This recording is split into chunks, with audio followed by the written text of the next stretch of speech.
Welcome to another deep dive. We've got something really fascinating to explore today. Oh, yeah. I think you're going to find this really interesting. Imagine just listening in on a conversation between two people who know Kenya really well, and Okay. they're just chatting about everything, Right. politics, history, how society works, Yeah. education, even technology, all kinds of things. Uh-huh. It's really a gold mine of insights Yeah. because it's so informal. They're not Mm. holding back. They just kind of riff on all these different ideas. Yeah. It's like you get to eavesdrop on their unguarded thoughts. Yeah. You see those unexpected connections they make, those aha moments. You wouldn't get that in a formal interview or a lecture. Exactly. And that's what makes this deep dive so exciting. We're going to sift through this conversation together Okay. and see what gems we can uncover. What can we learn about Kenya, about Hmm. human nature, maybe even about I ourselves? like it. Let's dive in. Okay. One of the first things that struck me was their take on Kenya's political landscape. They talk about these families, they call them home guards. They've held power for generations. Home guards. Yeah. And often it seems like they inherited that power from their roles during British colonial rule, Interesting. which makes you think, right, how much do these historical power structures still shape things in Kenya today? That's a good question. They use the example of Jaramogi Oginga, a very prominent figure in Kenyan politics, Right. and they point out how his family has been so influential going back generations. His father was even called a kingmaker. It's like they're born into these roles almost. Yeah. That reminds me of something they said later Yeah, about the difference between being a soldier who fights for change right. and being a leader who can actually run a country. Like maybe some of these home guard families are seen as having that experience already. Right, that know how to navigate the system, so to speak. Yeah, exactly. And that actually leads into another big theme that kept coming up, critical thinking. Or the lack thereof. Right. They seem really concerned that Kenyans are just accepting systems, especially education, without really questioning their purpose or effectiveness. There was this one quote that really stuck with me. One of them says, and I'm paraphrasing here, there's a lack of thinkers in Kenya. Wow. And they were comparing it to ancient civilizations like Greece and Rome, Mm-hmm. known for philosophy, infrastructure, advancements in governance. So are they saying Kenya's falling behind because of this? I think that's the implication, yeah. Like there's this focus on action, on getting things done, Mm-hmm. but not enough emphasis on thinking critically about what we're doing and why. It's like we're so busy doing things that we don't stop to ask if we're doing the right things. Exactly. This actually ties into another big point they make, What's that? a decline in integrity. And they see a link between that lack of deep thinking Okay. and this sort of urge for instant gratification. Interesting. How so? Well, they give this very specific example. They were talking about someone buying a car, a Mazda Primacy, I think it was. Okay. And instead of choosing the more practical model, they went for the flashier one, just for the color. Oh, I see. They see that as a symptom of this bigger issue. Like, we prioritize looking good over making sound choices. It's like those get-rich-quick schemes you hear about. Yeah, or even the opioid crisis. Right, wanting that quick fix. They mention that too. It's about wanting a fast solution to pain instead of addressing the root cause, you know? Right. They even said something like, if you can do a small job extremely well, you'll be ostracized. Hmm. It's like diligence is being overshadowed by this need for instant results. Yeah. So all of this circles back to their point about critical thinking. Mm-hmm. Right. Are we just not stopping to think things through? Mm. If we were more willing to pause, reflect, would we make different choices? Exactly. And that leads us to one of the most profound insights from this conversation, the power of silence and self-reflection. Oh, interesting. They quote Blaise Pascal, who said, "All of humanity's problems stem from man's inability to sit quietly in a room alone." Wow. It's powerful, isn't it? It is. And they're not just talking about meditation, though that can be valuable. Right. They're talking about really just sitting with your own thoughts, no distractions, confronting what's going on inside. Yeah. Something we seem to avoid at all costs these days. It's like modern society is designed to keep us distracted, from traffic jams to our phones. Right. It's almost like we're terrified of being alone with ourselves. Yeah, it's true. And they argue that this fear is at the root of so many problems. I can see that. If we can't face ourselves, how can we make thoughtful decisions? Right? We just react based on fear or pleasure or whatever's grabbing our attention at that moment. Exactly. So maybe the solution is really as simple as carving out a few minutes each day to just be still. Do you think it's that simple? Well, it's a good starting point. Yeah. But the conversation takes a bit of a turn here. Oh, how They sad. start talking about some pretty real dangers in the modern world, especially when it comes to technology and data privacy. Okay, I'm listening. And they share some unsettling personal experiences that highlight just how vulnerable our information can be. Like what? Give me an example. Well, one of them talks about getting scammed after going to an M-Pesa shop. Seriously. Yeah. And the scammers knew details about his recent transaction, which is kind of scary. And it's scary. Right. It makes you realize how easily our data can be exploited. You know, they bring up the Data Privacy Act, Right, which is supposed to protect our information. but they also point out its limitations, especially when it comes to all the personal data collected through those old school analog means. Like what? You mean like sign-in books? Exactly. They even joke that those books would only be effective if they were owned by a It's witch. funny. But, you know, behind the humor, there's a serious point. Our data is vulnerable in ways we might not even realize. So how do we protect ourselves in this increasingly interconnected world? Right. It's a tough question. We want the convenience of technology, but what are we risking in return? And what happens when those systems meant to protect us just aren't enough? It's a lot to think about. It is. It really is. It seems like this whole conversation keeps circling back to these key themes, you know? Like what? Critical thinking, integrity, and self-awareness. Mm, Maybe if we focus more on cultivating those things within ourselves, yeah.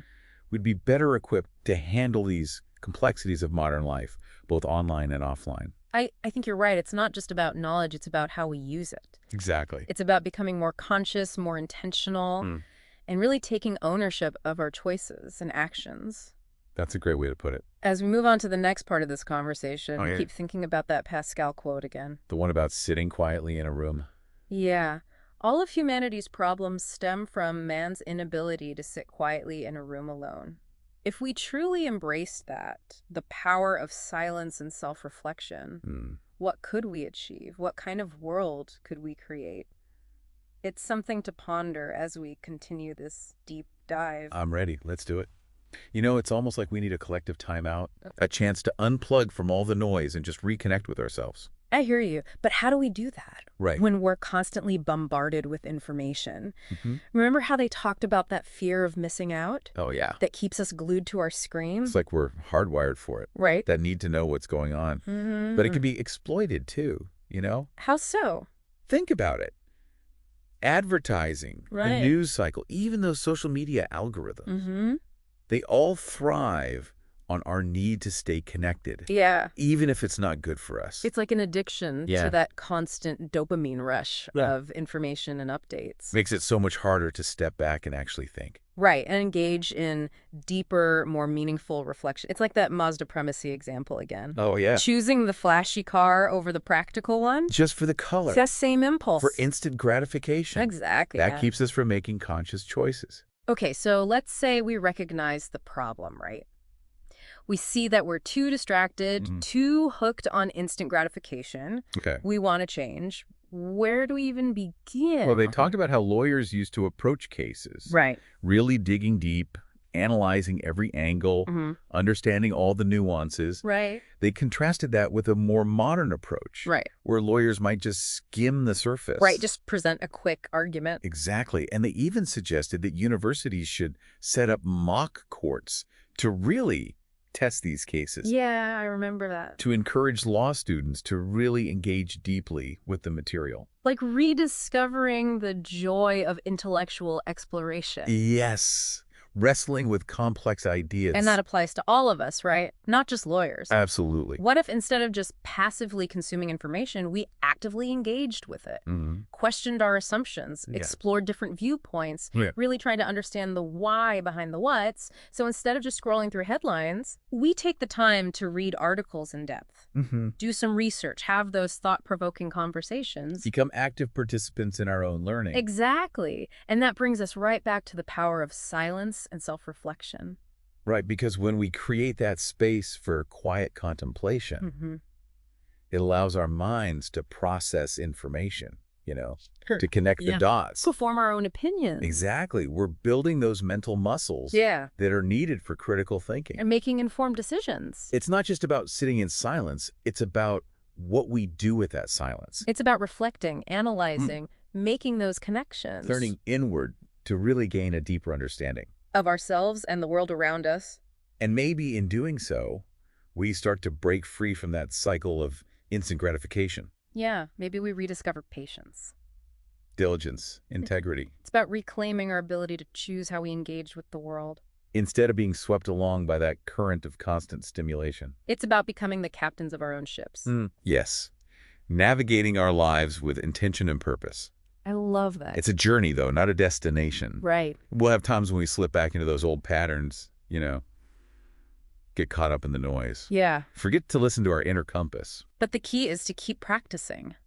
Keep making space for that silence and reflection. Right, to keep striving to be more conscious. More intentional. And maybe if enough of us do that, Yeah. we can start to shift the tide, create a society that values critical thinking. Integrity, self-awareness. A society that's less reactive, less driven by fear. And more focused on building a future that works for everyone. That's a vision worth striving for. It is. But it all starts with us, individually, the choices we make, the habits we cultivate. The values we prioritize. As we head into the last part of this deep dive, Yeah. I want to leave you with a little challenge. Okay, I like it. What's one small step you can take today to create more space for silence and reflection in your life? Could be turning off your notifications for an hour. Taking a walk in nature without your phone. Or just sitting quietly for a few minutes before bed. It doesn't have to be a grand gesture. Right. Even the smallest act of intentionality can make a difference. It can help us become more present. More aware. And ultimately more in control of our own lives. Small changes can lead to big results, right? Exactly. It's like planting a seed. Right. You nurture it and watch it grow. And speaking of nurturing, they brought up another interesting point. What's that? The importance of mentorship. Learning from those who came before us. Okay. They talked about how in traditional Lua culture, leadership wasn't inherited. Oh, interesting. You had to earn it through mentorship. Right. Proving yourself. That's so different from those home guard families we were talking about. Yeah. It makes you wonder if this lack of emphasis on mentorship today. You think it's contributing to the problems they see? Maybe.